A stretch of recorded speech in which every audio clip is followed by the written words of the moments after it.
신스불입니다. FM 9번째 시간입니다. 어느덧 이론 설명만 10번째를 향해 가는군요. 이번 영상에서는 대망의 다단변조를 다룹니다. 다단변조는 셈법이 어려울 뿐이지 원리를 이해하는 것 자체는 쉽습니다. 이론적인 이해는 할 수 있다고 쳐도 실제 변조 과정은 다소 감각적인 부분이 필요합니다. 설명에 앞서서 주파수비를 간략하게 다시 복습해봅시다. 주파수비란 캐리어와 모듈레이터의 합과 차에 의해 생성되는 배음의 위치를 정리한 일종의 국룰 같은 겁니다. 특정 주파수비가 예쁘게 들리는구나, 그래서 애용해줘야겠다 라고 생각해서 1대2, 2대3, 1대8 등등으로 정리한 게 주파수비고요. 저의 경우엔 이런 걸 굳이 외우고 있지는 않습니다. 합과 차라는 근본적인 규칙은 모두 동일하거든요. 주파수비의 특징을 아주 간략히 요약해보자면, 첫째로 주파수비는 캐리어와 모듈레이터의 합과 차란 것, 둘째로 캐리어와 모듈레이터의 한 개의 사인파마다 두 개의 사인파를 생성한다. 두 개의 사인파라니 무슨 얘기냐면 파대를 얘기하는 겁니다. 번외편으로 캐리어의 주파수가 모듈레이터보다 높다면 배음은 빽빽해진다 라는 겁니다. 마지막 규칙이 왜 번외편이냐면 합과 차라는 규칙의 연장일 뿐이니까요.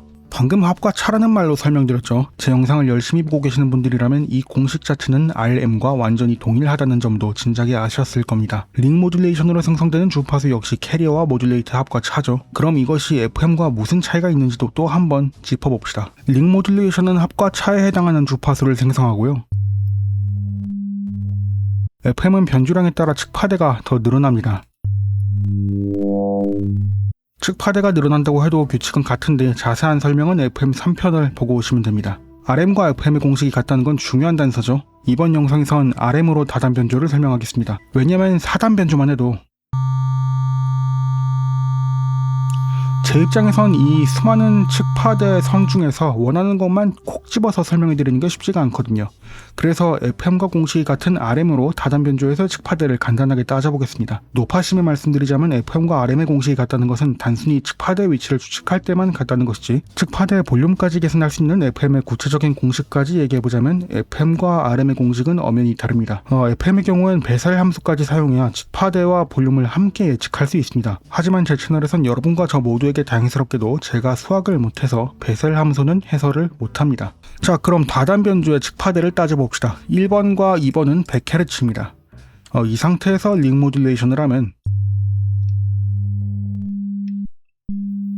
주파수비의 합과 차 0Hz와 200Hz가 출력됩니다.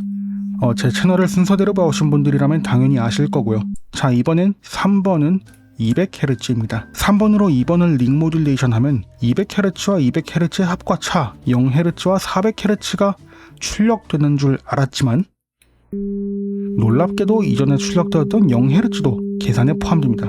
그래서 0Hz에 대해서도 합과 차를 계산해야 하고 그 결과 200Hz도 출력됩니다. 그래서 0Hz와 200Hz와 400Hz가 출력되죠. 자, 이제 4번은 200Hz입니다. 여기에서 계산을 해보자면 지금 출력되는 이 사인파, 이 측파대들에 대해서 모두 계산을 해야겠죠. 200Hz에 대해서 합과 차를 계산해보자면 0Hz와 400Hz가 출력될 것이고요. 400Hz에 대해서 계산을 해보자면 200Hz와 600Hz가 출력될 것입니다.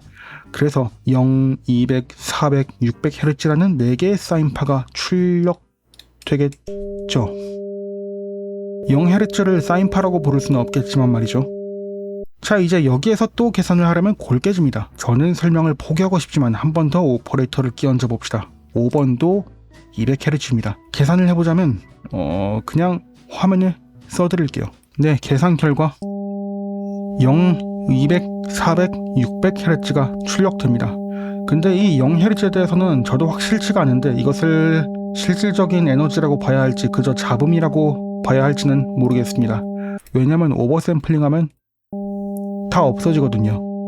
그래서 0Hz를 실질적인 측파대라고 봐야 할지 아니면 그저 불필요한 에너지라고 봐야 할지에 대해선 제 영상에선 결론을 내리지 않겠습니다. 저도 더 공부가 필요한 부분입니다. 지금까지 보아온 게 대체 다단변조와 무슨 상관이냐라고 물으신다면 다단변조의 계산법이 지금까지의 계산과 전혀 다르지 않다는 점을 말씀드리고 싶습니다. 그걸 깔끔한 형태로 보여드리고자 FM과 측파대를 보는 공식이 같은 링 모듈레이션을 다단으로 걸어서 설명드렸을 뿐입니다. 근데 어쨌든 여기까지 단순한 계산이었습니다. 하지만 주파수비라고 생각한다면 결코 만만치 않겠죠.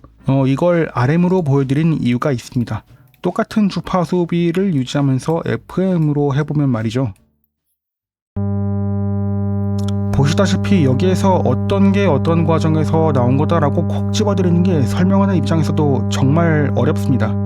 그렇습니다. 이게 다단 변조입니다. 아빠의 아빠의 아빠의 아빠의 아빠의 아빠를 따져서 신디사이징 하는 거예요. 여기에서 잊으면 안 되는 규칙이라면 지금까지 한 이 모든 계산들이 기음인 이 캐리어 1번 오퍼레이터를 빼고 측파대끼리만 이루어진다는 거죠. 직렬 변조이기 때문이에요. 무슨 얘기인지 기억이 안 나신다면 바로 전편인 직병렬 변조를 보시면 되겠습니다. 다단 변조의 이론 설명은 끝입니다만 시원하지는 않겠죠. 그래서 다단 변조를 하는 개인적인 요령을 맛보기로만 보여드리겠습니다. 저 경우는 FM 합성을 할 때 주파수비를 세세하게 따지지는 않습니다. 다만 캐리어가 모듈레이터보다 높을 때 혹은 두 오퍼레이터의 차이가 클 때 같은 경우를 애널라이저를 통해 눈으로 보고 이미지로 기억합니다. 기억해두면 좋은 몇 가지 규칙들만 알면 돼요. 캐리어가 모듈레이터보다 피치가 높으면 음정이 빽빽해지는 것. 이건 주파수비의 특징 중 번외편으로 얘기했죠. 그리고 주파수비가 1대1일 땐 톱니파와 동일한 모든 정수배 배음을 가지는 배음 구조가, 그리고 1대2일 땐 사각파와 동일한 홀수 배음을 가지는 배음 구조가, 그리고 그 이상일 땐 그 이상인가 보다 합니다. 먼저 만들고 싶은 소리를 상상해보죠. 가장 먼저 취하고 싶은 음색이 톱니파 같은 건가 아니면 사각파 같은 건가, 아니면 흔히 FM 사운드에서 볼 수 있는 이런 영롱한 음색인가. 음색을 정했다면 배음을 쌓아죠. 저는 영롱한 소리로 시작해보겠습니다. FM 로즈의 배음 구조를 보면 기음 주변에 배음이 형성되어 있죠. 저는 톱니파 비슷한 그 무언가로 시작해보겠습니다. 먼저 톱니파는 모든 정수배 배음을 가지고 있죠. 그러한 배음 구조를 형성하기 위해서는 주파수비가 1대1이어야 합니다. 그래서 저는 1번과 2번 모두 1.0으로 설정하고 변조를 시작해보겠습니다. 그 다음 FM 로즈를 다시 살펴보면 하이 쪽에 어떤 배음, 측파대 같은 것이 형성되어 있죠. 그렇다면 세 번째 오퍼레이터는 피치가 당연히 높아야겠죠. 일단 변조를 조금 올린 다음에 피치를 올려보겠습니다.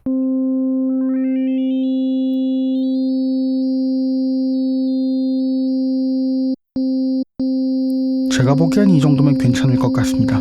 그 다음 하이 쪽에 뭔가 배음을 빽빽하게 보충하고 싶어요. 목표로 삼은 FM 로즈는 그런 음색은 아니겠지만 일단 저는 해보겠습니다. 그렇다면 배음을 빽빽하게 보충하기 위해서는 4번의 피치는 3번보다 낮아야겠죠. 지금 1.0으로 일단은 잡아보고 돌려보겠습니다.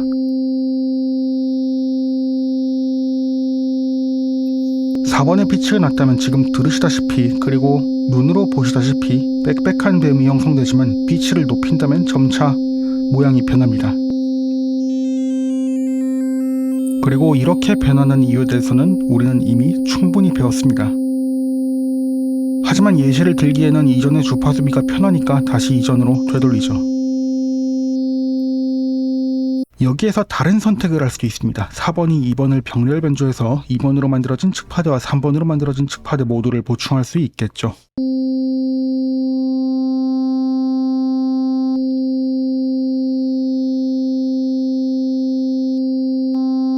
자, 이제 미리 설정한 앰빌더블 적용시켜보고 소리를 들어보면 이렇습니다.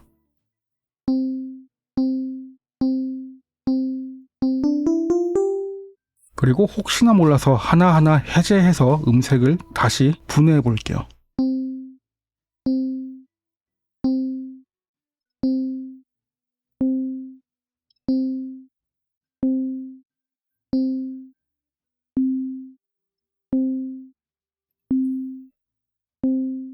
여기까지가 다단 변조였습니다. 방금의 예시는 언젠가 FM 신디사이징 예시를 만든다면 더 자세한 과정을 보여드릴 수는 있겠습니다만 지금은 영상의 주제가 주제이니만큼 여기서 마치도록 하겠습니다. FM 이론 설명이 어느샌가 막바지를 향해 갑니다. 세럼 튜토리얼 진행하다가 FM 설명하는 거지 않습니까? 사실 세럼에서는 알고리즘이 제한적이기 때문에 이번 FM 펜에서 설명한 기술들을 대부분 써먹을 수 없습니다. 그저 제 채널이 별 계획이 없기 때문에 의식의 흐름 따라 강좌를 올리다 보니 이렇게 FM에 많은 시간을 쏟아붓게 되었네요.